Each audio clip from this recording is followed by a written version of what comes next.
Imaginemos, por un momento, la oscuridad absoluta.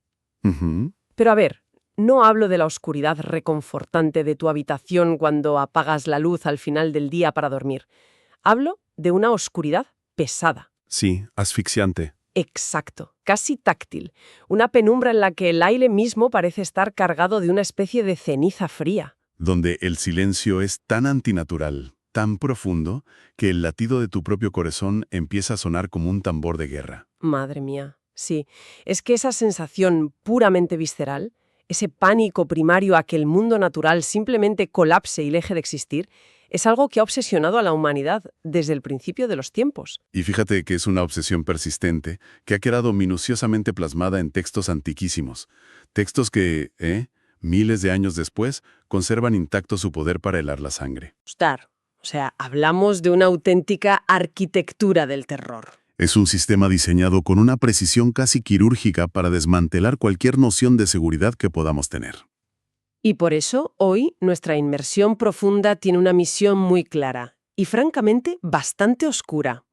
Vamos a adentrarnos en las profecías más aterradoras jamás escritas sobre el fin de los tiempos. Vamos a desgranar el juicio final y el cataclismo absoluto de las 7 trompetas del Apocalipsis.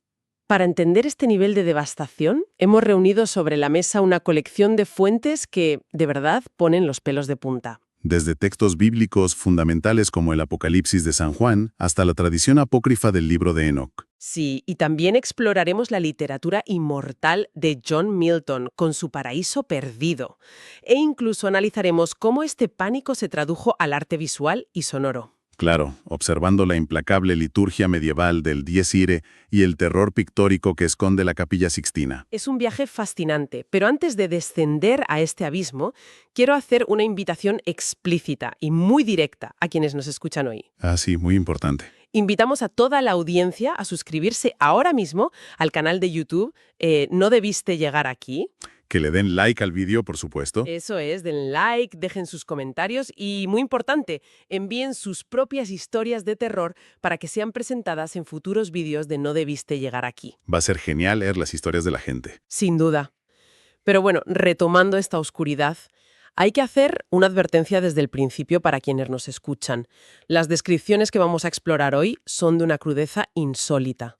Vamos a analizar la mecánica del fin del mundo sin filtros. Y a mí lo que me parece más perturbador, como el punto de partida de este colapso, es que no es una explosión repentina que acaba con todo en un milisegundo. No, para nada. Es un desmantelamiento progresivo. Lento y agónico. Exacto. O sea, antes de que llegue el juicio a las almas, el escenario mismo donde habita la humanidad, la Tierra, debe ser destruido sistemáticamente. Y ese es un matiz crucial. En la literatura apocalíptica, la naturaleza no es un simple decorado inerte. ¿A qué te refieres exactamente? Pues a que es tratada casi como una cómplice de la humanidad caída, o más bien como un instrumento de la ira divina. Y aquí es donde entran las primeras 4 trompetas del Apocalipsis. Las famosas 4 trompetas que básicamente describen una deconstrucción del orden natural, ¿verdad? Eso es. Suena la primera trompeta y lo que cae del cielo rompe con cualquier fenómeno meteorológico conocido. No es lluvia, ni siquiera un granizo normal. Es granizo y fuego, pero mezclados con sangre. Exactamente. El texto es muy específico. Dice que esto calcina instantáneamente 1/3 de la tierra, 1/3 de los árboles y absolutamente toda la hierba verde. A ver, detengámonos ahí un segundo, porque la imagen es brutal. Sangre lloviendo del cielo junto con fuego. Yo entiendo el fuego como elemento destructor. ¿Pero por qué la sangre? Fíjate que la sangre es un eco literario muy poderoso en estos textos. O sea, parece que busca corromper la idea misma de la lluvia que da vida. Justo eso. En el antiguo Medio Oriente, la sangre representa la vida. Pero fuera del cuerpo, lloviendo del cielo, representa la corrupción total y la muerte ineludible. Madre mía. De repente tienes un paisaje entero, bosques milenarios y praderas, reducidos a un desierto de cenizas. Y la progresión no da tregua, ¿eh? Porque la segunda trompeta describe algo que parece sacado de una pesadilla cataclísmica de ciencia ficción. Sí, la gran montaña ardiendo en fuego. Una masa gigantisca arrojada violentamente al mar. El impacto es tan masivo que convierte un tercio de los océanos del mundo en sangre, Literalmente el mar transformado en un matadero global. y aniquilando a un tercio de las criaturas marinas y destruyendo un tercio de todas las embarcaciones humanas. Siempre me ha intrigado si los autores antiguos intentaban describir un evento cósmico real, no sé, como el impacto de un asteroide gigantesco. Es muy posible que la inspiración viniera de meteoritos o erupciones volcánicas, ¿sí? Sea lo que sea, el resultado ataca directamente a otra fuente de vida. Y la tercera trompeta sigue esa misma línea, ataca nuestra última esperanza de supervivencia biológica. Claro, porque cae del cielo una estrella gigante ardiendo como una antorcha. Su nombre es Ajenjo. Y esta estrella no cae en el mar, impacta directamente contra las fuentes de agua dulce. Ríos, manantiales, todo envenenado. Un tercio del agua potable del planeta se vuelve amarga, tóxica. Y los textos relatan que multitudes mueren agónicamente solo por intentar saciar su sed. O sea, tela. El detalle del nombre, ajenjo o wormwood en inglés, es teológicamente fascinante. El ajenjo es una planta conocida por su amargor extremo. Ya, y en el contexto bíblico simboliza un castigo, ¿no? Simboliza el castigo por la idolatría. Envenenar el agua dulce en una cultura donde un manantial es la diferencia entre la vida y la muerte diaria es el terror definitivo. Y para cerrar esta primera fase del horror, la cuarta trompeta ataca algo aún más intangible, la luz. Así es. Un tercio del sol, de la luna y de las estrellas se oscurece. El mundo queda sumido en una penumbra perpetua, fría, perdiendo un tercio de su luz incluso a pleno mediodía. A ver, yo, si analizo esto en conjunto, me sugiero una analogía muy específica. ¿Cuál? Pues pensemos en la Tierra como si fuera una gran nave espacial viajando por el vacío. Estas cuatro trompetas son el equivalente a que un ente invisible empiece a apagar botón por botón el soporte vital de la nave. Qué buena imagen. ¿Es que es tal cual? Primero nos quitan el suministro de alimento quemando la flora. Luego destruyen la biosfera oceánica. Después envenenan los tanques de agua potable. Y finalmente nos apagan la luz y la calefacción. Es un proceso ridículamente metódico. Y frío. Y esto me plantea una duda enorme. O sea, ¿por qué hacerlo así? ¿Por qué esta tortura prolongada? Ya veo por dónde vas. ¿Es una destrucción puramente física del planeta? ¿O estamos ante una táctica de terror psicológico extremo para forzar a la humanidad a arrodillarse antes del verdadero horror? Pues, fíjate, esa es la pregunta central para entender la escatología antigua. Según los análisis teológicos que sustentan estos textos, estas plagas son primariamente llamadas de atención. ¿Llamadas de atención? Madre mía, pues vaya forma de llamar la atención. Tienen un propósito pedagógico, por muy retorcido que nos parezca hoy. En la literatura apocalíptica encontramos el concepto de la ecpirosis. Pero hay algo mucho más profundo. Si te fijas, estos castigos son una reversión exacta del libro del Génesis. Es verdad. En la creación, Dios separa la luz de la oscuridad. Crea los mares, hace brotar la vegetación y coloca los astros. Las trompetas están descreando el mundo. Qué concepto tan aterrador. Descreando el orden cósmico para devolver a la Tierra el caos primordial. Sin embargo, lo verdaderamente escalofriante es que la aniquilación de la naturaleza es solo el telón de fondo. Es el escenario que debe limpiarse para algo peor. O sea, para dar paso a un sufrimiento mucho más íntimo, biológico y personal. Lo cual nos obliga a cruzar una línea narrativa que francamente da náuseas. Entramos de lleno en el terreno del terror sobrenatural. Sí, porque una vez que el escenario físico está devastado, el terror deja de ser ambiental. Llega el turno de lo que las fuentes llaman los habitantes del abismo. Y estamos hablando de las trompetas quinta y sexta, marcadas en los textos de forma muy ominoso como el primer y segundo ay. Ay. Es que el término ay no es una interjección cualquiera, ¿verdad? En absoluto. En el lenguaje profético, un ay es una declaración de condena inminente, un presagio de un dolor que desafía la descripción humana. Con la quinta trompeta vemos cómo se abre de par en par el pozo del abismo. Y el sol, que ya había perdido parte de su luz, se oscurece por completo. Debido a un humo denso, sulfuroso y asfixiante que emana de esa fosa insondable. Y de ese humo surge una plaga monstruosa. Langostas. Y quiero dejar claro a quienes nos escuchan que las fuentes son muy específicas. No estamos hablando de insectos agrícolas normales. No les interesa la poca vegetación que pudiera quedar. Son entidades demoníacas. Y tienen un líder, un ángel del abismo cuyo nombre es Abadón, que en hebreo significa directamente el destructor. Y su único objetivo, su única presa, es el ser humano. Los textos dicen que tienen el poder de torturar con picaduras semejantes a las de los escorpiones durante 5 largos meses. Pero espera, Dime. porque aquí hay un detalle que para mí es el pico del terror psicológico. El dolor causado por este veneno será tan insoportable que las personas buscarán la muerte desesperadamente. Querrán morir, suplicarán el final. Y la muerte huirá de ellas. O sea que la muerte misma, que el cese de la existencia, se convierta en un lujo inalcanzable. Me parece la definición más pura del infierno en la tierra. Es una perversión total de las reglas de la biología humana. Es la privación del último consuelo que tiene cualquier ser vivo, el saber que el sufrimiento tiene un límite. La idea de suspender temporalmente la mortalidad solo para prolongar el tormento es simplemente devastadora. Y la figura de su líder, Abadón, bebe de antiguas tradiciones del mal en el Medio Oriente. Está íntimamente conectado con entidades como Belcebú. El señor de las moscas, asociado a la putrefacción. O con Azazel, que lideró la rebelión de los ángeles caídos en el libro de Enoc. Estas visiones toman a monstruos caóticos del imaginario colectivo, como el Leviatán, y los transforman. Ya no son bestias salvajes, ¿verdad? Parecen tener una estructura casi industrial. Esa es la clave del terror apocalíptico. Pasan de ser fuerzas irracionales a legiones militares sumamente disciplinadas. Tienen rey, jerarquía y plazos de actuación de 5 meses exactos. Es el mal estructurado, burocratizado y optimizado puramente para infligir dolor.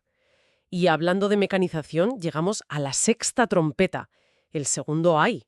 Aquí la escala de destrucción rompe cualquier límite. Se liberan 4 ángeles malignos en el río Éufrates y traen un ejército de caballería de 200 millones de jinetes. 200 millones. Una cifra incomprensible. Yo me pregunto, ¿cómo podía un autor del siglo I concebir siquiera esa magnitud, si en aquella época la población mundial entera rondaba esa cifra? Bueno, para entenderlo hay que mirar el contexto geopolítico. El Éufrates era la frontera oriental del Imperio Romano. Más allá habitaban los partos. Y su caballería era el terror de Roma, ¿no? Exacto. El autor del Apocalipsis toma ese miedo militar real y lo multiplica por 1.000.000, dándole proporciones demoníacas. Y vaya si lo hace demoníaco. Las monturas tienen cabezas de león, exhalan fuego, humo y azufre por la boca, y sus colas son serpientes venenosas vivas. Y esta fuerza militar aniquila a otro tercio de la humanidad. Esa combinación de fuego, humo y azufre es recurrente, ¿verdad? Es la huella dactilar de los bajos fondos. Son los elementos que caracterizan el destino final de estas mismas entidades. Lo cual nos obliga a apartar la mirada de la tierra y hablar de la geografía del infierno, el lugar donde el sufrimiento se convierte en la única realidad eterna. Hay textos antiguos como Bajando al infierno que nos ofrecen una cartografía infernal detallada. Nos hablan del desierto reseco. ¿Y cómo es ese desierto? Porque no son dunas de arena, claro. No, es una llanura infinita de roca negra, fría y profundamente agrietada. De esas fisuras emanan sin cesar gases asfixiantes y neblinas tóxicas. Y por ahí vagan sin rumbo las almas envueltas en una niebla que pesa sobre ellas. Y si consigues cruzar ese yermo interminable, llegas al núcleo del infierno. El famoso lago de fuego. Un océano inmenso alimentado por azufre que hierve pero jamás se evapora. Y aquí me topo con una paradoja fascinante de la obra de John Milton, El paraíso perdido. Milton describe este lago de una forma única. Lo describe como un horno gigante que arde perpetuamente, pero incomprensiblemente no emite luz. Sus llamas solo producen oscuridad lúgubre, una oscuridad visible. Tiene sobrecarga sensorial por el dolor abrasador. Y a la vez, privación sensorial porque está ciego en las tinieblas. Rodeado de prodigios abominables como gorgonas, hidras y quimeras. Pero, a ver, ayúdame a entender esto. Si el alma humana es inmaterial, ¿cómo funciona este tormento? ¿Cómo torturas con fuego físico a algo que no tiene cuerpo? O sea, ¿cómo se quema un alma? Esa es la exploración más profunda de Milton. Él postula que el dolor se magnifica y se hace eterno por 2 factores mentales inescapables. Vale, ¿cuáles son? Primero, el recuerdo perfecto e imborrable de la felicidad pasada, de la gloria que se tuvo y se tiró por la borda. Buf, eso duele más que el fuego. Y segundo, la conciencia absoluta de que la esperanza ha dejado de existir irrevocablemente. Es como si la propia mente fuera el verdugo. Como dice Lucifer en el poema, la mente puede ser un cielo del infierno o un infierno del cielo. Milton lo llama un estado de muerte viva, donde toda muerte vive. La inmortalidad del alma se convierte en el arma principal de su propia tortura, porque la lucidez para comprender la pérdida jamás se apaga. No puedes desmayarte ni dormir para escapar. La conciencia es absoluta. Y es que toda esta escalada monumental de violencia física, las plagas, los horrores biológicos, todo es un preludio. Todo converge hacia un único punto en el tiempo y el espacio. Un evento ineludible del que ninguna entidad puede escapar, el clímax del terror escatológico, el juicio final. Que se desencadena con la séptima trompeta, el tercer ay. Se abre el libro de la vida en el valle de Josafat. Las representaciones culturales de esto son aplastantes. Como el canto gregoriano del Dies Irae, que habla de un día de ira y calamidad grande y muy amargo. Su ritmo mismo infunde un temor reverencial. Pero si hay una imagen que ha cristalizado este pánico, es el fresco de Miguel Ángel en la Capilla Sixtina. Que en su época generó muchísima controversia. Y no me extraña, es que es muy radical. En el centro hay un Cristo que no irradia compasión, sino que está profundamente iracundo. Con un físico de dios olímpico sin barba. Pruebas del delito son los motivos de su venganza cósmica. Y fíjate en la Virgen María. Está sentada, encogida, casi temerosa, apartando la mirada, como si ni ella pudiera soportar la ira de su hijo. Todo este terror escatológico estaba diseñado para aniquilar el confort del creyente. Te dice a la cara que no hay escondite en el universo. Y detrás de esto hay una razón filosófica, ¿verdad? Sí, Josafat significa literalmente el juicio de Dios. La teología subyacente no es sobre sadismo, sino sobre la justicia pública y definitiva. Responde a esa pregunta tan antigua. Si Dios es bueno, ¿por qué triunfan los tiranos y los inocentes sufren? La necesidad del gran ajuste de cuentas cósmico. Y para que compense milenios de atrocidades, la balanza debe equilibrarse de forma sísmica. Por eso el destino final es la muerte segunda. Ser arrojado al lago de fuego de oscuridad visible. Es la erradicación final de la entropía moral. Ha sido un análisis exhaustivo no solo de textos, sino de la anatomía de nuestros miedos más primarios. Madre mía, qué inmersión tan oscura hemos realizado hoy. Hemos visto el desmantelamiento de la naturaleza, langostas inmortales, infiernos oscuros. Las peores pesadillas existenciales codificadas en dogma teológico. Y esto nos obliga a preguntarnos, ¿por qué nos fascina tanto este tema? Yo creo que estas visiones son el espejo de nuestra ansiedad frente a lo desconocido. Nuestra profunda necesidad de justicia cósmica implacable, mezclada con el miedo a ser castigados sin apelación posible. Pero antes de irnos, quiero dejar sobre la mesa una última idea provocadora. Si el mundo fue creado de la nada al imponer orden sobre el caos, Sí, todo este apocalipsis es una auténtica descreación, un rebobinado hacia el vacío. tiene todo el sentido. Y si el absoluto terror de esa muerte segunda no es el fuego físico, sino ser completamente descreado. Ser borrado y olvidado para siempre del tejido mismo de la memoria del cosmos. La anulación absoluta. Con este pensamiento gélido llegamos al final de nuestra exploración de hoy. Ha sido una inmersión tremenda. Y a toda nuestra audiencia les recordamos por última vez que no olviden suscribirse al canal de YouTube No Debiste Llegar Aquí. Denle like y dejen sus historias de terror en los comentarios. ¿Quién sabe? Igual la próxima vez que el cielo se oscurezca a pleno día, el pulso se nos acelere un poco más. La oscuridad siempre está esperando. Hasta la próxima inmersión.